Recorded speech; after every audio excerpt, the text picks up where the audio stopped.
le troupeau lié à ça, au Vitel. Je ne sais pas si vous avez entendu parler. Donc on a toutes les données de toutes les brebis qui sont enregistrées. Tu l'as là ou pas? Ouais. Et donc dans nos tris, ça permet justement d'enregistrer quand il y a un problème, une brebis qui part à la réforme. Voilà, On est obligé, nous en sélection, d'avoir une traçabilité quasi parfaite sur les bêtes qu'on garde et sur les bêtes qui nécessitent. Et c'est le logiciel de troupeau et la boucle électronique. Hein. Alors j'ai râlé pendant des années parce que je trouvais que c'était stupide d'avoir deux boucles parce que nous on tatouait.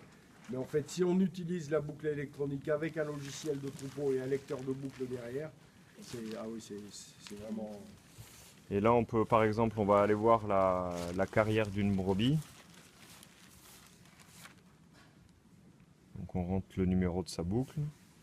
Donc c'est son numéro, donc cette brebis c'est 70 184. C'est une brebis qui a 10 ans, qui est encore sur l'élevage, qui dans sa carrière a fait 12 agnelages.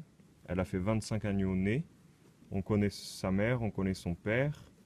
Et actuellement, elle a mis bas au mois de novembre, elle est encore en lactation. Et elle a un mâle, un petit agneau sous elle, 75 134. Et on Voilà. peut voir aussi toute la repro. Voilà, et après on voit déjà ses performances. Donc c'est une mère à bélier. Les deux donc, critères principaux, index ouais, donc l'indice prolificité, qui est comparé en fait par rapport à la moyenne de la race où on est à 100.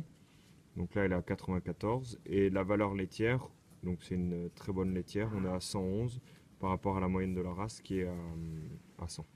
Et ici donc on voit tout son historique, tout ce qu'elle a fait au niveau de ses agnelages et après aussi au niveau des traitements qu'elle a pu recevoir dans sa carrière. Un local, alors pendant des années j'ai fait en plein vent, dans le même local mais sans toute cette couverture, et depuis qu'on a fait ça c'est une révolution parce que la température est beaucoup plus stable, hein, il n'y a plus d'excès de chaud ou de froid et les agneaux s'en portent bien mieux, quoi.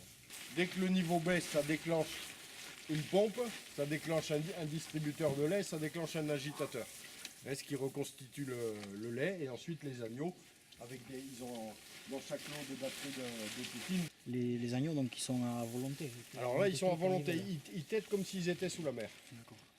Alors ça, c'est un atelier qui est contraignant quand on le faisait à la main.